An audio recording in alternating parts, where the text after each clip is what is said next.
செய்திகளுக்காக இயக்குனர் அமீரிடம் எமது செய்தியாளர் ஆனந்த் ரத்னம் நடத்திய நேர்காணல்.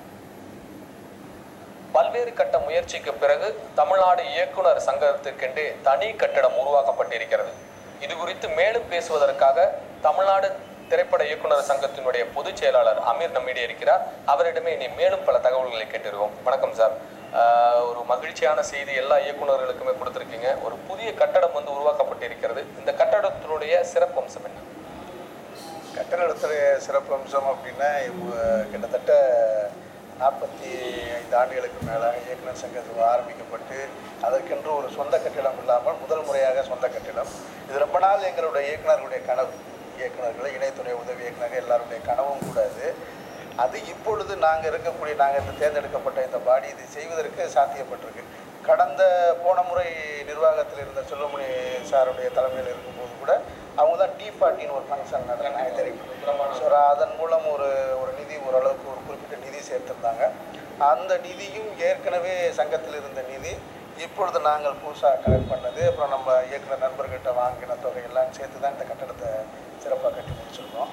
சிறப்பு என்பது பார்த்தீங்கன்னாக்கா இப்போ இது முதல் தளத்தில் உங்கள் குடும்பம், இது வந்து உங்களுடைய குடும்பம் இருக்கக்கூடிய ஒரு இடம். இந்த குடும்பத்தினுடைய இடத்திற்கு என்னென்ன வசதிகள்லாம் இதில் பண்ணப்பட்டிருக்கு? ஒரு பார்த்தா ஒரு நல்ல ஒரு தோற்றம் தெரிகிறது. உள்ளே வந்து பார்க்கும் பொழுதே ஒரு நல்ல கம்பெனி மாதிரி. இதில் என்னென்ன சிறப்பு அம்சங்கள் ஏற்படுத்தப்பட்டிருக்கு சார்? சிறப்பு அம்சங்கள்லாம் தரைத்தளத்தை வந்து கிட்டத்தட்ட ஒரு மருத்துவ பரிசோதனை நிலையமாக வைக்கலான்னு ஒரு திட்டம் இருக்கிறது.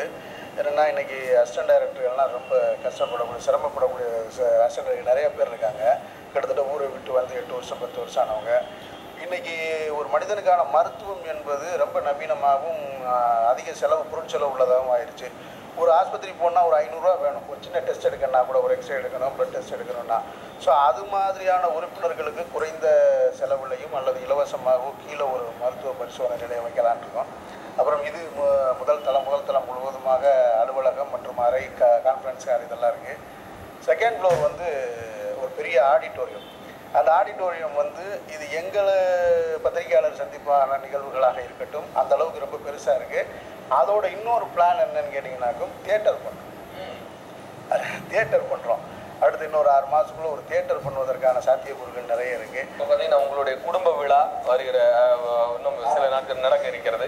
இந்த விழாவில் 6ஆம் தேதி நடக்க இருக்கக்கூடிய இந்த விழாவில் யாரெல்லாம் பங்கேற்கிறார்கள்? இந்த கட்டட திறப்பு விழா யார் முன்வைத்து நீங்கள் திறக்கிறதா இருக்கீங்க? இது 6ஆம் தேதி இந்த கட்டிட திறப்பு விழா நடக்கிறது. எல்லோருக்கும் அழைப்பு கொடுத்த தயாரிப்பாளர் சங்கம், தென்னிந்திய நடிகர் சங்கம் எல்லாத்துக்குமே அழைப்பு கொடுத்துருக்கோம்.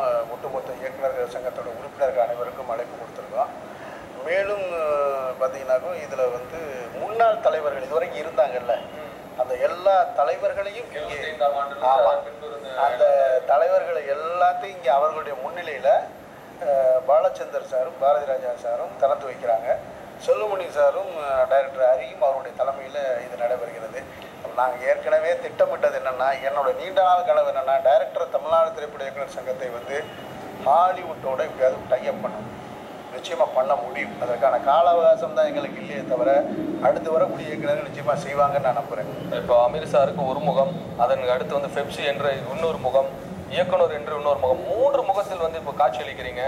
இதை நீங்கள் எப்படி எடுத்து எப்படி கொண்டு போகிறீங்க? நீங்கள் எப்படி உங்களால் முடிஞ்சது? இது கொஞ்சம் கஷ்டம் தான், முடியுதுன்னு ரொம்ப கஷ்டம், படம் பண்ண முடியல.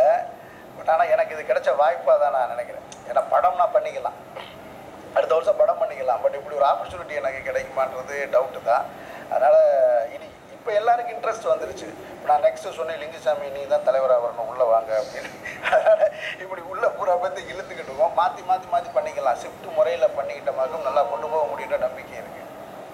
பல்வேறு கட்ட முயற்சிக்கு பிறகு வருகிற 6ஆம் தேதி இந்த புதிய கட்டடம் வந்து இயக்குநர்கள் சங்கத்திற்கென்று திறக்கப்பட இருக்கிறது. ஒளிப்பதிவாளர் சஞ்சயுடன் கலைஞர் செய்திகள் தொலைக்காட்சிக்காக ஆனந்த் ரத்தினம்.